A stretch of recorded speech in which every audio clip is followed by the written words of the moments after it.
Assalamualaikum warahmatullahi wabarakatuh. Perkenalkan, nama saya Muhammad Asjad Atmajihad dari IF4102. Di sini saya kebagian untuk menjelaskan bagian HRD serta risk dari proyek kami, yaitu Sistem Informasi Food Court. Langsung saja, untuk HRD sendiri itu terdiri atas tabel raci, OBS, serta histogram. Untuk tabel raci dapat dilihat di layar, di mana R itu merupakan responsible, A itu accountable, C itu consulted, dan I itu inform. Berikut tabelnya.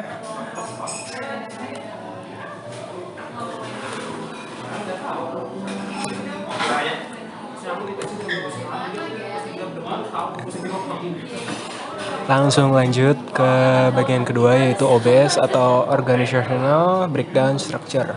Nah, di sini untuk tabel OBS sendiri yang mendapatkan centang merupakan orang-orang yang mendapatkan R atau A atau C, atau selain mendapatkan inform dari tabel sebelumnya, yaitu tabel raci. Berikut merupakan tabel OBS-nya.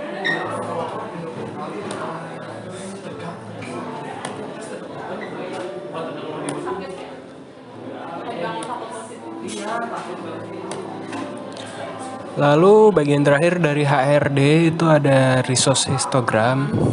Di sini kami membuatnya itu berdasarkan banyak tahapannya. Jadi ada dari yang paling kiri itu ada minggu pertama, dan paling terakhir itu minggu ke-9.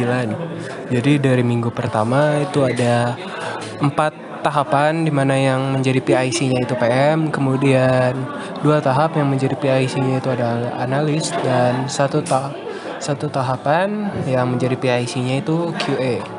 Lalu minggu kedua ada 3 tahapan yang PM menjadi PIC, kemudian 1 tahapan yang dimana analis menjadi PIC. Lalu ada minggu ketiga itu ada PM dan QA. Lanjut ke minggu keempat, ini ada UI UX designer, ada database administrator, ada front end developer, dan backend developer. Lanjut ke minggu kelima, di sini ada 2 tahapan di mana semuanya menjadi PIC atau QA menjadi PIC. Lalu ada minggu ke-6, di sini yang menjadi PIC ada UI UX designer dan database administrator. Lanjut ke minggu ke-7, itu ada front end developer dan backend developer. Lalu minggu ke-8 ada 4 tahapan di mana QA menjadi PIC. Lalu minggu terakhir, minggu ke-9, itu ada project manager serta quality assurance yang menjadi PIC. Lalu ada bagian terakhir, yaitu risk register. Di mana yang pertama, risk pertama ada waktu penyelesaian tidak sesuai rencana, yang terjadi apabila permintaan requirement yang terus berubah dan manajemen waktu yang kurang baik dari tim. Untuk ownernya di sini ada tim dan stakeholder.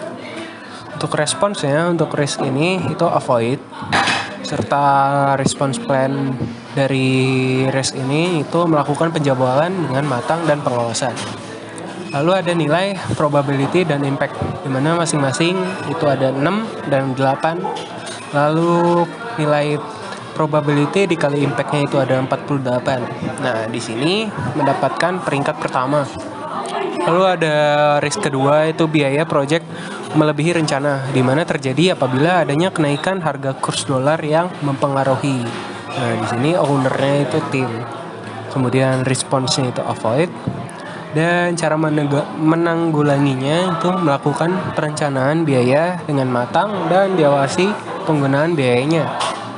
Untuk nilai probability serta impact-nya sendiri itu ada 5 dan 8, dengan hasil kalinya itu 40. Jadi dia menempati peringkat kedua. Lalu ada risk ketiga, yaitu terjadinya bencana, di mana terjadi apabila adanya keadaan alam atau situasi yang tidak bisa diprediksi. Di sini ownernya itu tim dan stakeholder. Responsnya sendiri itu mitigate. Lalu cara penanggulangannya atau response plan-nya itu melakukan penyimpanan backup data yang penting, di mana yang berkaitan dengan proyek. Untuk nilai probability serta impact-nya sendiri itu 2 dan 8, di mana hasil kalinya itu 16 sehingga menempati peringkat ketiga. Sekian dari saya. Mohon maaf apabila ada kesalahan. Wassalamualaikum warahmatullahi wabarakatuh.